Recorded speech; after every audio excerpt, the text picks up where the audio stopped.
On Christmas Eve, many years ago, I lay quietly in my bed. I did not rustle the sheets. I breathed slowly and silently. I was listening for a sound a friend had told me I'd never hear ringing bells of Santa's sleigh.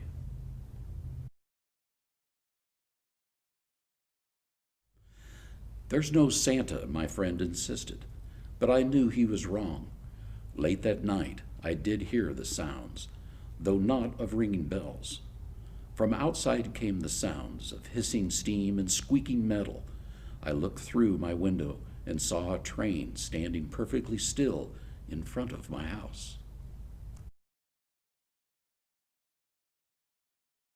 It was wrapped in an apron of steam. Snowflakes fell lightly around it.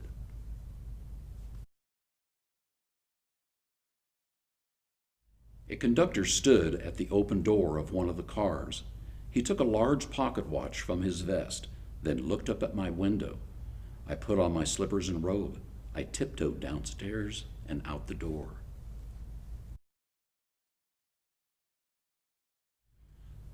"All aboard," the conductor cried out. I ran up to him. "Well, are you coming?" "Where?" "Why, to the North Pole, of course. This is the Polar Express."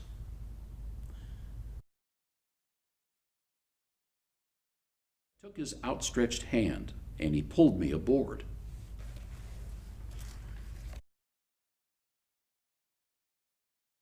The train was filled with other children, all in their pajamas and nightgowns. We sang Christmas carols, ate candies with nougat centers as white as snow. We drank hot cocoa as thick and rich as melted chocolate bars.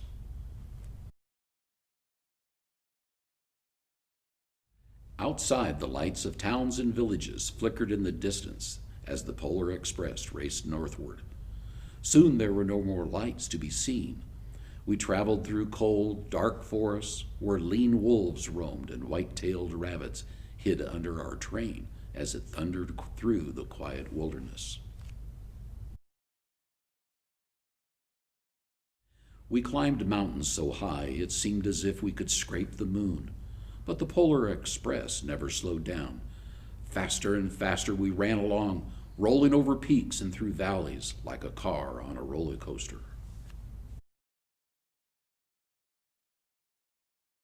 The mountains turned into hills, and hills to snow-covered plains.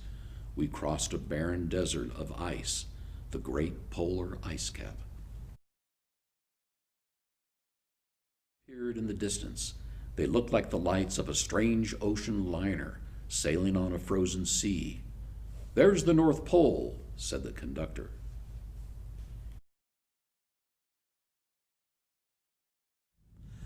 The North Pole. It was a huge city standing alone at the top of the world, filled with factories where every Christmas toy was made. At first we saw no elves. "They are gathering at the center of the city," the conductor told us. "There's where Santa will give the first gift of Christmas." "Who will receive the first gift?" we all asked. "He will choose one of you." "Look," shouted one of the children, "the elves!" Outside, we saw hundreds of elves. As our train grew closer to the center of the North Pole, we slowed to a crawl. So crowded were the streets with Santa's helpers. When the Polar Express could go no farther, we stopped and the conductor led us outside. We pressed through the crowd to the edge of a large open circle. In front of us stood Santa's sleigh. The reindeer were excited. They pranced and paced, ringing their silver bells that hung from their harnesses. It was a magical sound, like nothing I'd ever heard. Across the circle, the elves moved apart, and Santa appeared. The elves cheered wildly. He marched over to us, and pointing to me, he said, "Let's have this fellow." He jumped into his sleigh. The conductor handed me up. I sat on Santa's knee. And he asked, Now, what would you like for Christmas? I knew that I could have any gift I could imagine, but the thing I wanted most for Christmas was not inside Santa's giant bag. What I wanted more than anything was one silver bell from Santa's sleigh. When I asked, Santa smiled, and he gave me a hug. And told an elf to cut a bell from a reindeer's harness. The elf tossed it up to Santa. He stood holding the bell high above him and called out, "The first gift of Christmas!"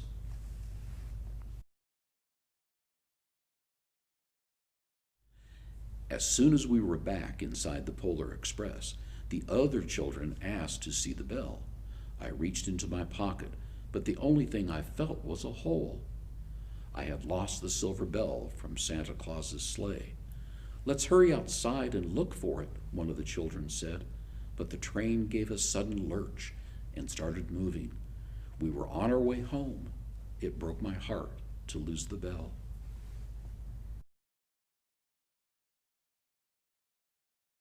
When the train reached my house, I sadly left the other children. I stood at my doorway and waved goodbye.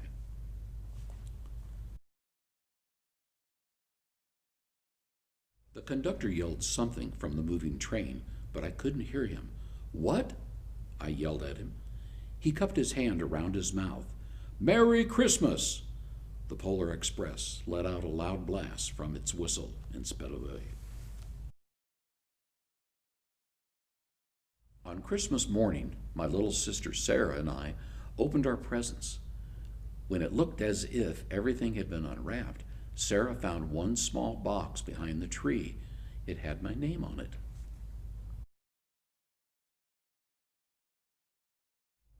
Inside was the silver bell. There was a note. "Found this on the seat of my sleigh. Fix that hole in your pocket, Mrs. C." I shook the bell. It made the most beautiful sound my sister and I had ever heard.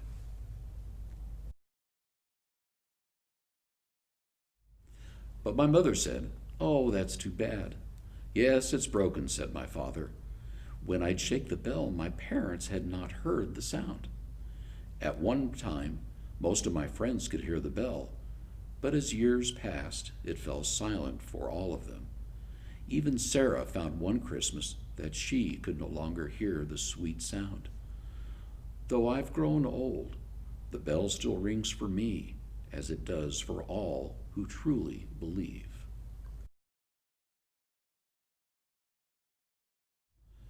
What do you believe in most, though?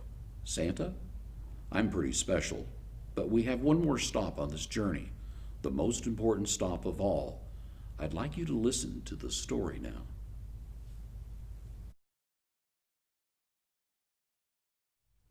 A long time ago, there were two people who were going on a long journey.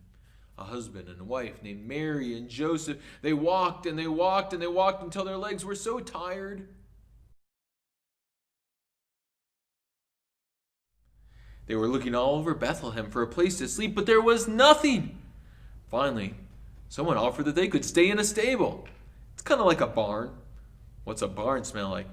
P.U. Oh, like all the stinkiest animals that have never even had a bath.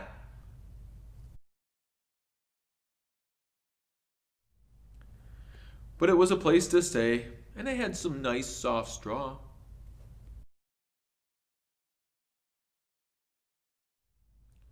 And then something happened. Mary felt a pain in her tummy. Ouch! It was time for the baby to be born.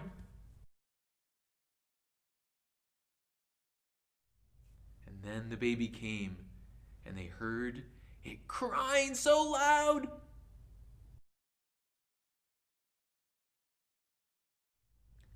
A little while later, they heard something else. Trump, trump, trump. The sound of feet. A bunch of shepherds all of a sudden appeared and walked into the stable.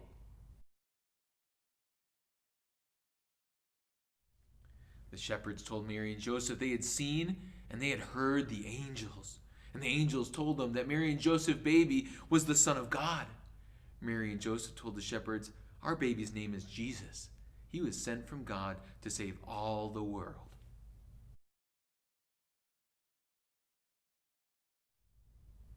This was the best baby anyone had ever seen, and the best news that anyone had ever heard. So good that everyone had to praise God and sing. I think we should use our voices to sing praise to God too.